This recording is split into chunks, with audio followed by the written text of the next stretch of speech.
Good morning, good afternoon, good evening, whatever time you are watching this. Welcome back again to the Since I Was Young podcast. Sorry, we are a bit late to the start of the season. We do understand that we are a bit, like 3 games in now, and we've not even started yet, but it's better late than never. And joining you once again for this brand new season is myself, Ewan, and my co-host, Alan. So, Alan, how have you been, mate? It's been quite a long time since I've actually asked that. How Yeah, you doing, mate, man? I'm good. I'm good. Summer was a quiet one, but I just spent it majority of the time working and attempting to grow terrible facial hair, which is still apparently ongoing, but it'll be gone by next week, no doubt. Anyway, but no, it's been an interesting off season. Mm, Kind of missed football quite a lot, which, considering it wasn't away for that long, felt kind of weird. But it's good to have it yeah, back, and it's good to be back blabbering absolute nonsense as usual. absolutely, my man. Absolutely. I can't say much for my start here because it is growing in finally, my man. So I've got no complaints about that as well. But yeah, no, Jealous, you're mate. right. Jealous. Well, no, you're right. Like in that sense, I think a lot of folk would say that the season has actually came around relatively fast though. At that same the time as well. So, but yeah, not complaining at all, and that is exactly what we're going to talk about more specifically. Heart of Midlothian. So, the plan is there is no plan. We're just going to talk about the first sort of the pre-games, like in general. See how we kind of started off. We'll talk about a few of the new signings that we brought in as well, and the squad as a whole. And then lastly, we'll look forward to our biggest game in quite a long time, I would say, in terms of a European prospect, where Hearts will travel to Switzerland to play FC Zurich for the first knockout tie of the Europa League qualifier. So we will look ahead to that. And that is going to be your first podcast from the Since I Was Young podcast this evening. So before we start off as well, if you want to get in contact with the Since I Was Young podcast in general, you certainly can. All the links will be on screen and in the description if you want to do that as well. And if you want to get in contact with either myself or Alan as well, the links will be down below, so you can fire away on that if you want to. So, Alan, I guess we may as well kind of start off with the most obvious sort of a question.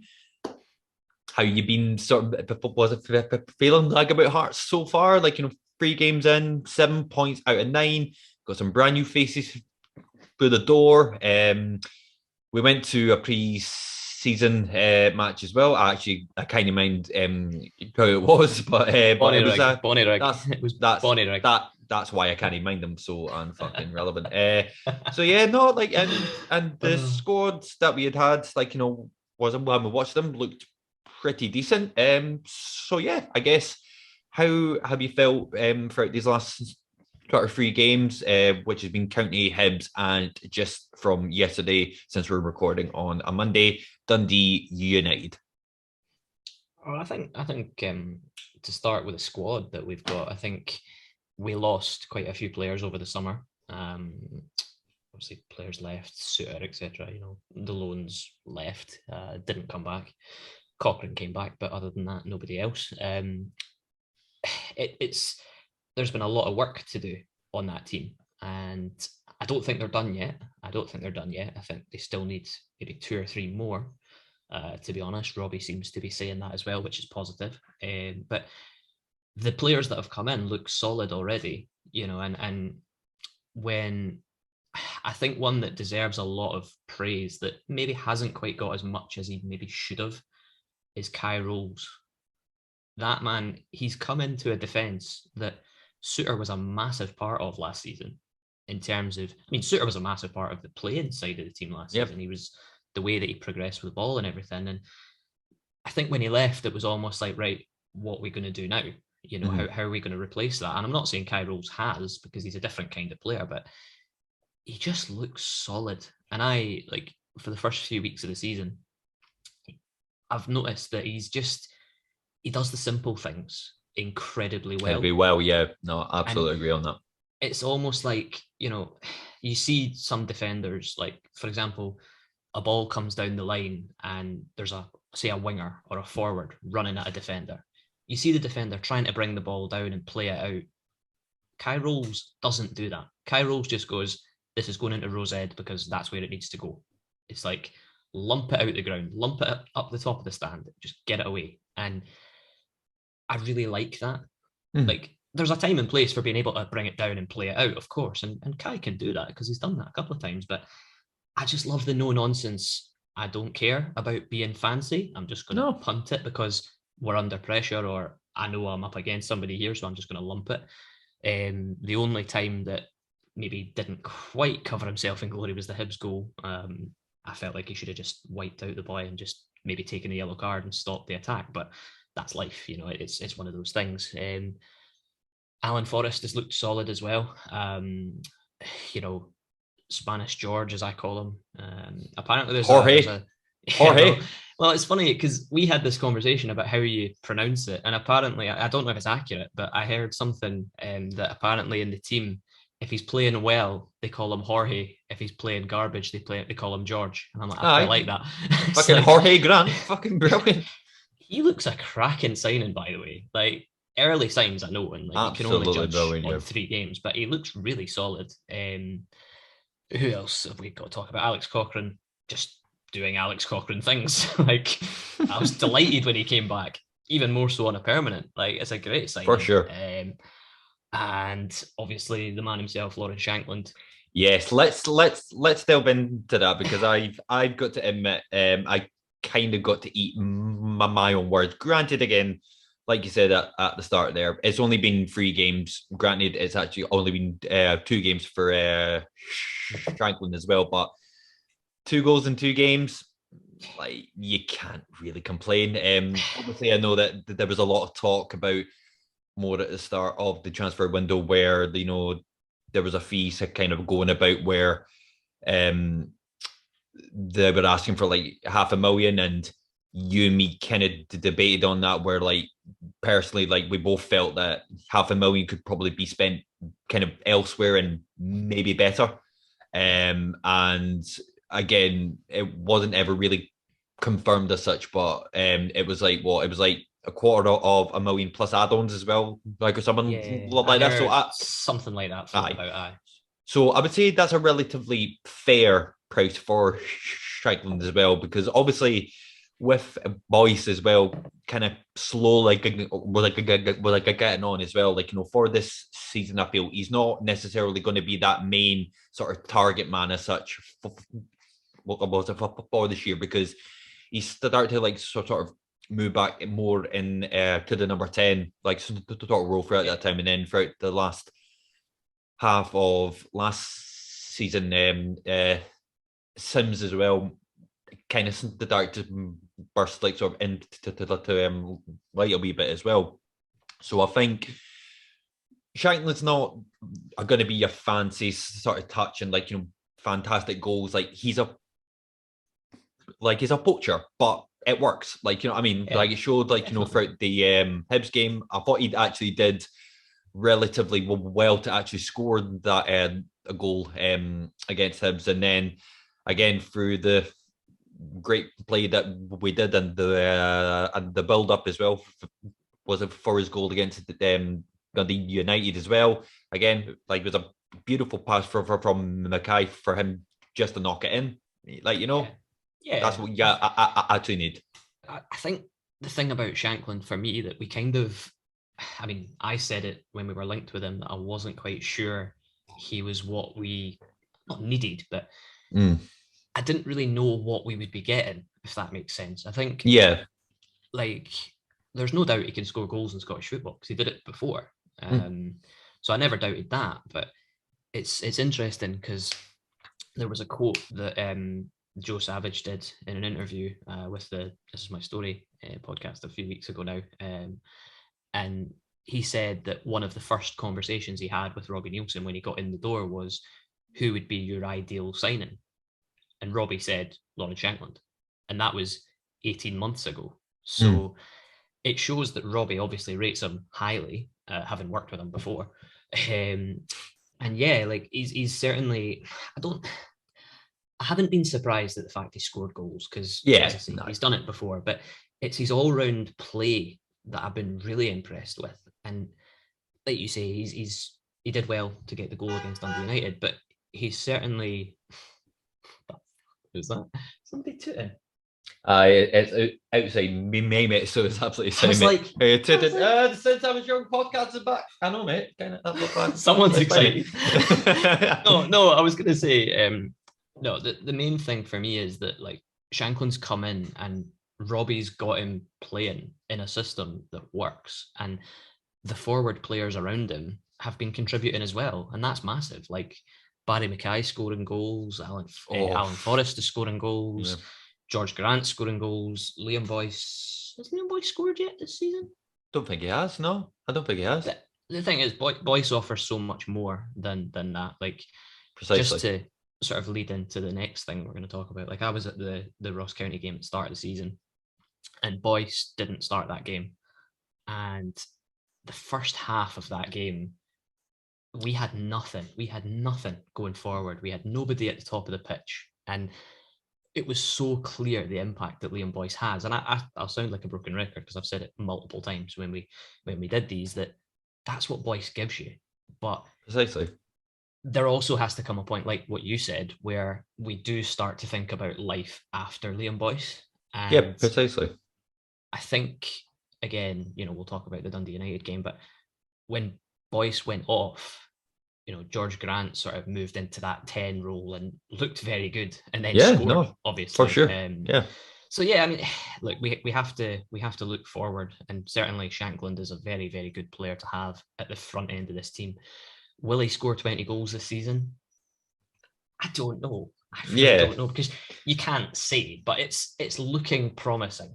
To be honest. Well, exactly, Alan, as well. Like you're saying about kind of trying to look forward as well. I mean, how true like it's been, but like of course we've been linked to is a South Korean forward we've been kind of linked with as well. But again, like I mean, that was like last week or a few weeks, so I'm not sure like how true or how much that's kind of died down. But the fact that we're kind of trying to maybe get a backup for Shankland or coming to fight for like his plays, like I think it's good, because again, I mean, even the Boyce as well was linked with Aberdeen, like throughout the window as well. So like, what I mean. But I think Boyce, like you said it there, I think throughout the championship season and last season as well, like he was that main man who just wanted to score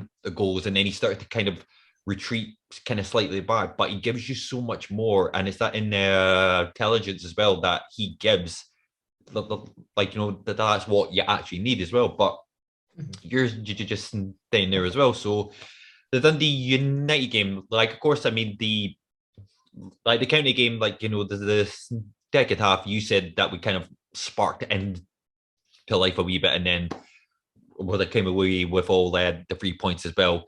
With Hibs, I mean, like you can't really say much, but there is a silver lining. Like you obviously want to go to Easter Road to presumably get all 3 points as well, which we did look on the course to do. But like it was kind of like the script was already kind of wrote with all this back and forth with Martin Boyle, really coming back to Hibs. He didn't start the actual game, and then when he came on, 20 seconds left, like what I mean. But again, as well, like to take a point from there, like what I mean, like you can't even really complain. No, I think we had enough chances in the game to win it, and you can't blame Robbie for individual players missing chances. No. But there was a substitution or two substitutions that he made that for me just changed it. And he brought Atkinson and Sibbick on and changed the system, went to a back five. And I'm not saying it didn't work, because I could understand why he was doing it. but we just dropped so deep and we let Hibs come on to us. And then that was before Boyle had even got on the pitch, I think. I could be wrong on that, but he came on and it was like, we're sitting so deep that, like you say, it was written that he was going to score the goal. Like it had to happen. Like there was, as I say, we could have dealt with it in the build up to the goal. Kai Rolls could have wiped them out, as I say. Toby Sibic just totally switched off and kind of just let it happen, which was annoying. But look, I mean, you go Easter Road, you don't lose. That's obviously. I'd love to be sitting here with 9 points from 3 games. I think we've deserved 9 points from 3 games, but 7, it's not that bad. It's not that bad. Not at all. Not at all.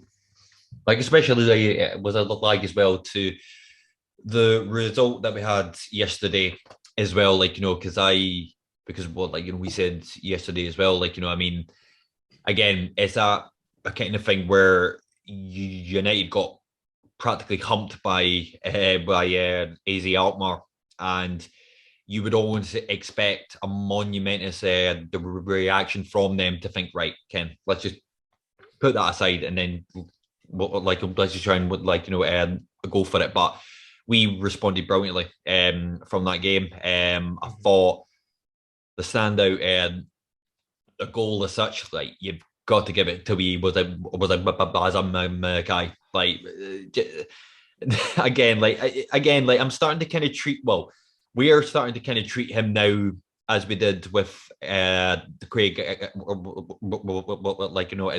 Gordon last year, where you just don't get shocked anymore. Like, even the pass that he gave into Shankland against Hibs as well, he just looked away and then the ball, like, what I mean? The boy is a different nature. He's like, yeah.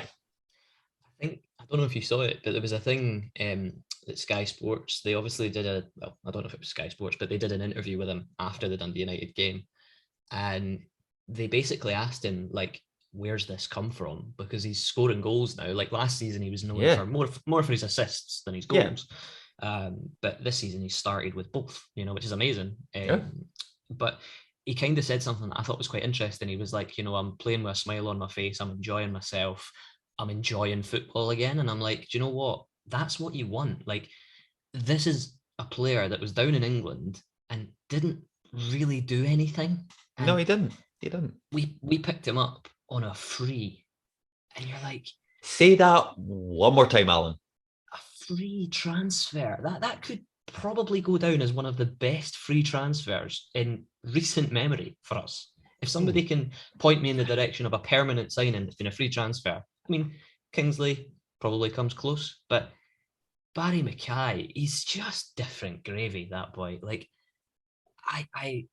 it's like you say though, like the goal he scored against Dundee United, it was like, mate, as you say, when we talk about Gordon and we talk about him making brilliant saves and we go, he's just doing Gordon things. Like, that was just Barry Mackay things. Like, he's unbelievable.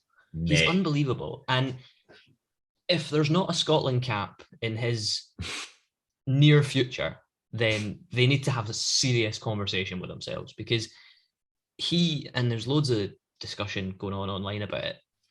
I think right now he is the best player outside of the Old Firm in Scotland at the moment.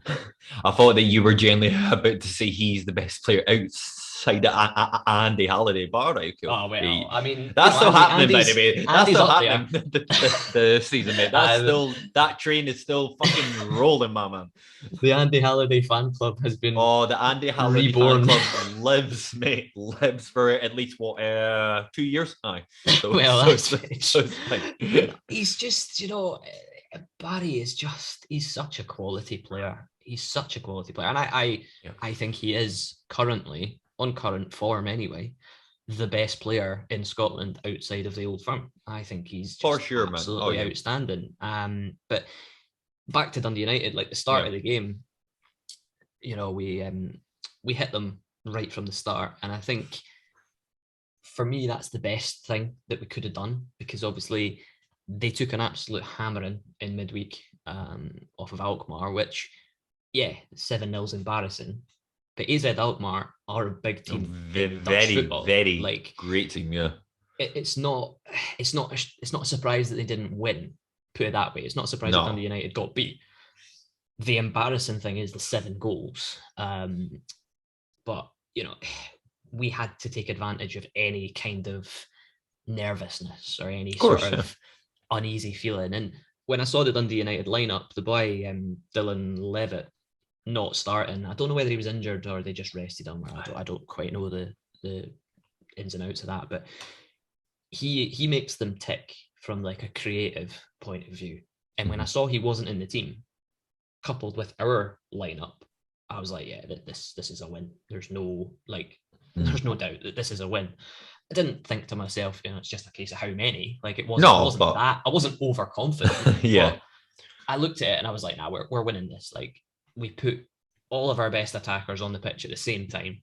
And I was actually quite pleased that Robbie did that. I was surprised because I thought he would maybe play some of the young players or rotate it a little bit with the game in midweek in mind, but he didn't. The only change he made was Devlin in for Haring. And I agreed with that because as much as I love Peter Haring, as we all know, I don't know whether he's got 2 games in a week in his legs at the moment. No.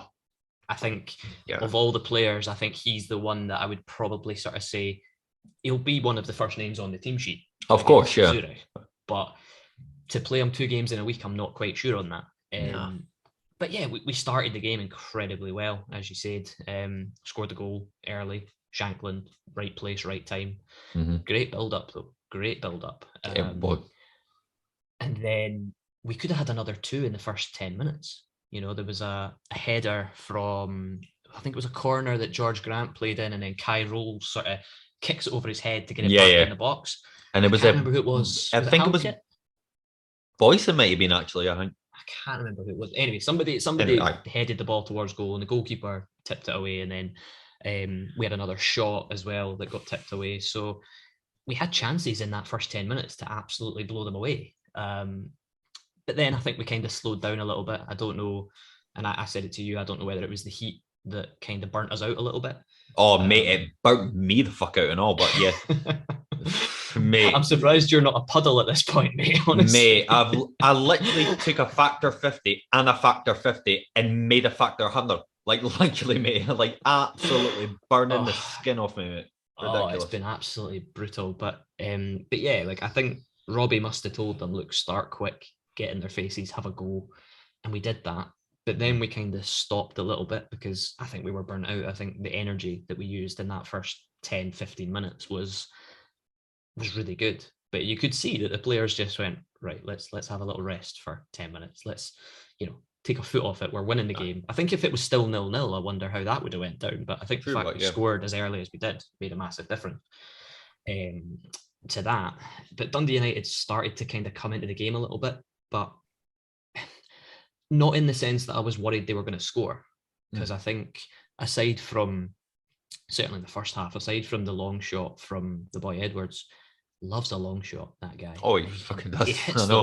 He hits them well as well. But aside from that, I didn't really see anything from them that made me think they were going to get a goal. So even at 1-0, I was still kind of feeling, okay, we should probably be 2 or 3 up. Kind of similar how I felt against Hibs, to be honest. But, I felt like we're at home, we're winning, we'll get another chance. We just have to score it. And at halftime, I kind of felt like that as well. I was like, right, it's 1-0. Not the best of leads to have, but we're winning. And I was like, this game can be put away early doors if we score early in the second half. I posted it on Twitter. I said, get a goal early second half and it's done. And then, what do you know? As if by magic, that's exactly what happened from the man Barry Mackay. Exactly, man. Their goalkeeper was horrendous, by the way. I'm just going to throw it in here. Like, cool sound. He was just absolutely horrendous. Like, yeah. Apparently he's Australian as well. I'm like, I thought Australia like only produced good players that came to Scotland. I think. I mean, it's more us that actually get the actual. Was it the good ones, mate? But hey ho, I will not complain about that. If it was any good, he'd be playing for the Hearts. That's a fair point. But precisely. But no, like, sorry. No, on you go. Sorry, on you go. No, was it, like I was just we're going to say as well. Like, I mean, like, well, you were about to talk about him there, eh? Like, again, like, with just going back to Barry, like, again, like, it just looks like he's not even trying. Like, it's just like, yeah, this is what I do. Silky smooth, soft feet. Like a sentence I've never said about anybody's feet, but mate, like the boy is just like, again, I'll say it again, for a free.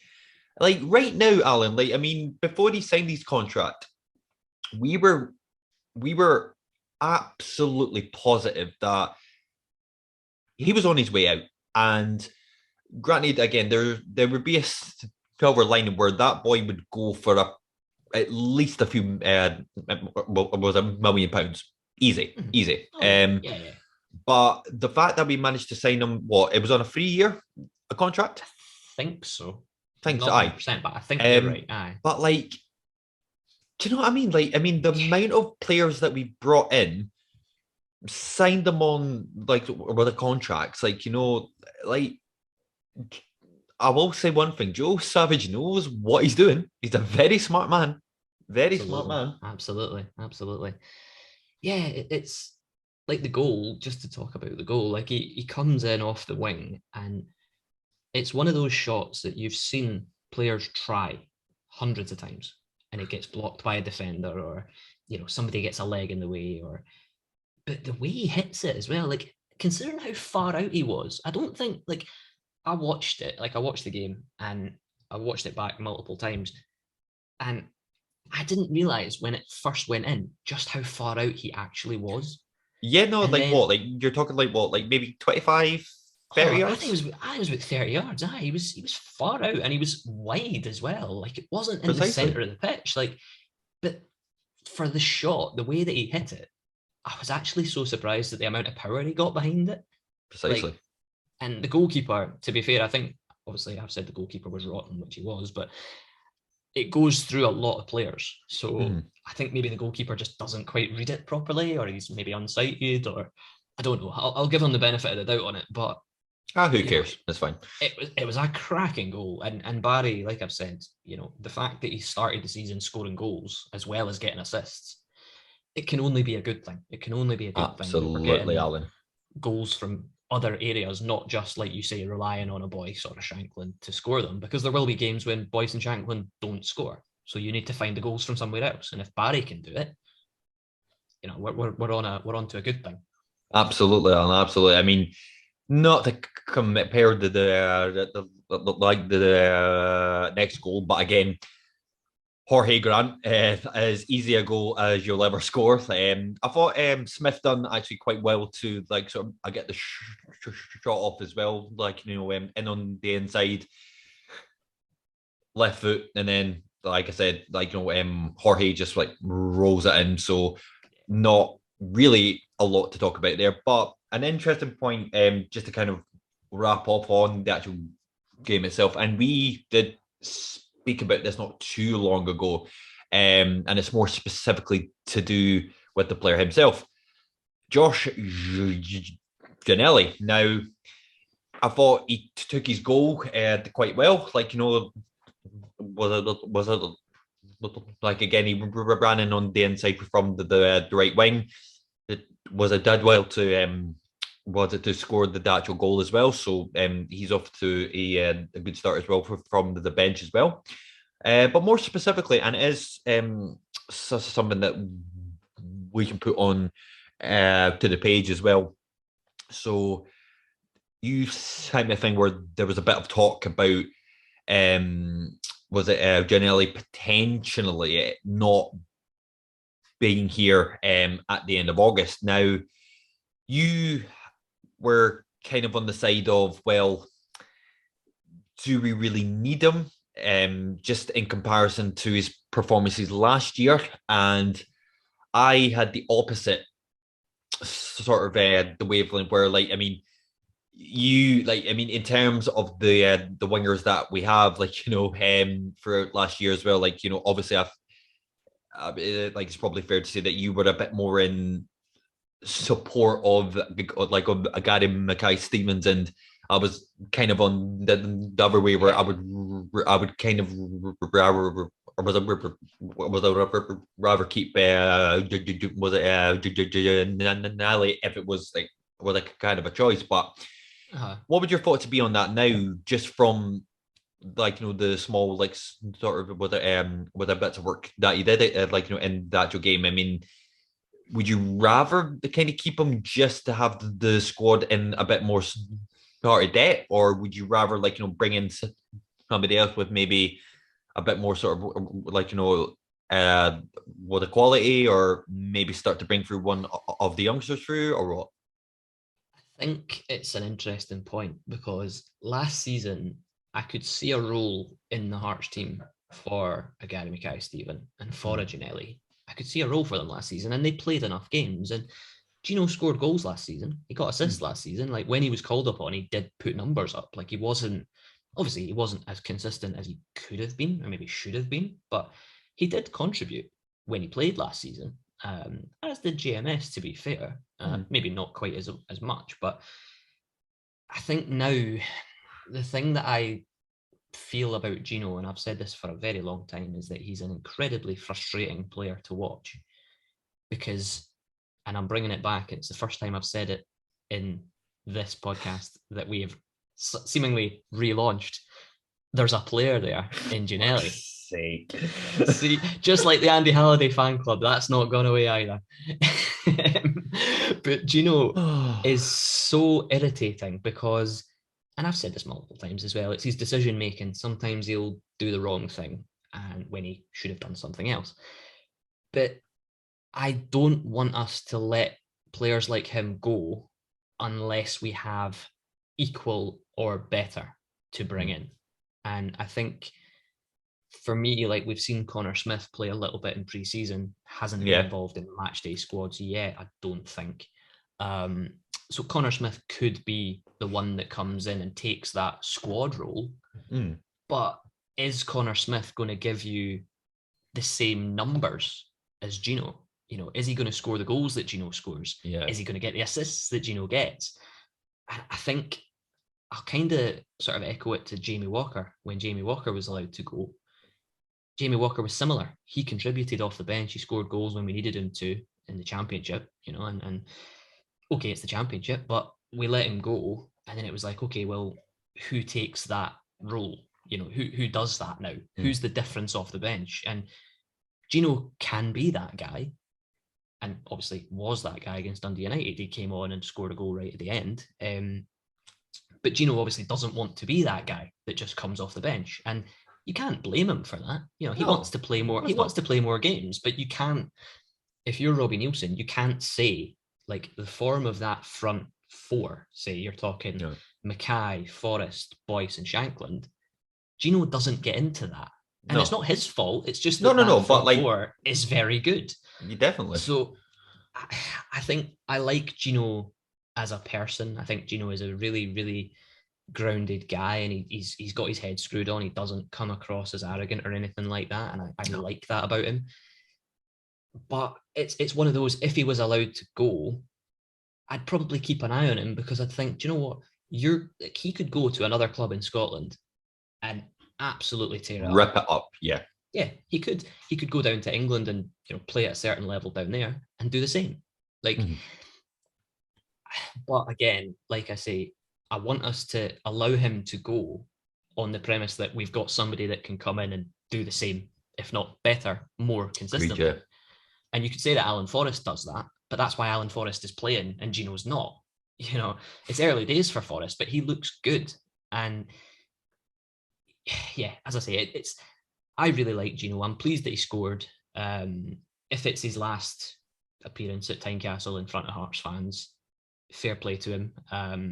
If not, and if he sticks around, because it's not guaranteed that he's going to leave. He's just basically been told, if you can find a club, we're open to letting you go. But I think there's probably quite a high chance that he's not there at the end of the transfer window. Whereas I think Gary Mackay-Steven, just to touch on him, Gary Mackay-Steven is older. You know, I don't think Gary Mackay-Steven's going anywhere because I think in the sense that he's old enough to probably be okay with being a guy that gets minutes off the bench every now and again, because he's coming towards the end of his career. He's I'm sure Gary Mackay-Steven would rather start every week, but he's probably realistic in thinking the age that I'm at, I'm not going to start in this Hearts team, but if I can come off the bench and do something, I'll do it. But the squad size is still quite small for me, and we still need to add. And I think, like I say, the main thing for me, if Gino goes, we need another one that can do that job. We need a pacey one that can break in behind, like he did for his goal against Dundee United. But we'll see. See how it goes. Absolutely, Alan. I echoed that we can determine there. We'll see how it goes. So as you just said, there a brilliant result for Hearts. They're beating Dundee United 4-1, which leaves us third in the Scottish Premiership with 7 points out of 9. So we'll just wrap up things and we'll briefly touch on the big game that is on Thursday night, which is live on the BBC Scotland. When we travel to the Swiss champions FC Zurich, where we play our first leg in the Europa League knockout qualifier. So, Alan, I don't know anything about this team, apart from that they're the Swiss champions, so they must be a good in some sort of form. I guess the only sort of main thing I would say about it is, I'm glad that we've got the second leg at home, because that's what you the one to aim for. What do you expect? I mean, is there a particular scoreline you want to come back with? Is there certain players you want to have involved? Do you think we should go across there and try and get something, or just have was it 10 men fucking staying back and was it just say no, not the day, mate. It wouldn't surprise me. I mean, no, fucking well wouldn't.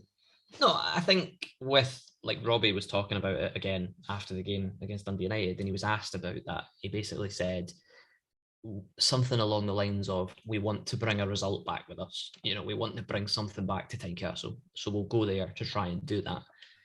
Whether that means he's going to go there, like you say, and try and win the game, or he's going to go there and try and get a draw, we'll wait and see. But Robbie's also said that about when we've gone through to Parkhead and Ibrox. So there's an element for me that says, well, it's easy to say we want to go there and get a result to bring home, but it's about how they set up and how they do it. Zurich are not a bad side, Swiss champions last year. By any means. I don't know the standard of Swiss football compared to Scottish football, so I'm not even going to try to give any substance to that, but they were champions of their league. They lost a couple of key players in the summer, a couple of key players left, but they do have the striker that scores in every city that he plays in, Donis Avdijai, that fans know very well. Scores in every city he plays in, apart from Edinburgh, apparently. Apart from Edinburgh. But yeah, so we're going to have to be aware of him, to be honest, because he scored goals for them. He scored, I think, it was either 1 or 2 against Linfield in the last round. So, he's obviously found somewhere where he can score goals and he feels at home. So we're going to have to keep an eye on that. But yeah, I would love to see us go over there and attack them and try and get a win, but I just don't think that's in the Robbie Neilson makeup. I think he's going to go there and try and get a draw. And if that means we have to hang on and scrap to get one, fine. If we lose, let's be honest, if we lose the game, you don't want it to be out of sight in the first leg. You want it to be, like I say, you don't want to be getting pumped, 3, 4, 5. If we're going to lose a 2-1, a 1-0, it's overturnable at Tynecastle. Absolutely, man. Tynecastle will be pretty special, but yeah, it'll be a really, really interesting game, and the first European tie for Hearts in 6 years, which is mad to think about. But it just shows you where we've been and where we've come from and how we've got back to it. Oh yes. But I'm looking forward to it. It's going to be massive, and I hope that the fans that are travelling over, because that's been something that since I've heard about the draw, that Twitter's actually been really, really interested. People mapping out how they're getting there in the cheapest possible way, and it's brilliant. But that's what European adventures are for, and it's the fans. It's going to be an experience, to say. Absolutely, Alan. Absolutely. Well, before we do wrap things up, just give me a quick was a prediction for the game? I will go with a 1-1. I'm going for a 1-1 draw. Great minds. I'm actually thinking the exact same thing. So if we do bring back that result, hey, I'll be absolutely delighted, and then hopefully we can do the business on the return leg at Tynecastle. So we would love to hear what you guys think as well. What result you think we will bring back from Switzerland as well? If there's any sort of part of the squad you would want us to change or not, please fire away anything you have to say, and we'll put out a thread on to Twitter. And that brings us to the end of our first podcast of the 2022-23 season of the Since I Was Young podcast for all things Heart of Midlothian. Thank you very much for joining us as well. Hopefully we'll be back to our regular weekly schedule, and it's absolutely brilliant was it to be back as well. Alan, like as always, mate, it's lovely to see your face every single week. So yeah, man, honestly, it has been grand, absolutely grand. You too, mate. Always a pleasure as usual. Definitely. And as always said at the start, if you want to get in contact with us via our email or our Twitter account, all the links are on screen and in the description, as well as our personal Twitter accounts as well. If you want to get in contact with us, those will be in the description and on screen as well. So from myself and Alan, thank you very much for joining us, and all the fans that are traveling like across to Switzerland. Have yourself a safe journey, and hopefully you'll have a great result to bring back. Thank you very much again, guys, and you all take care now. Bye bye.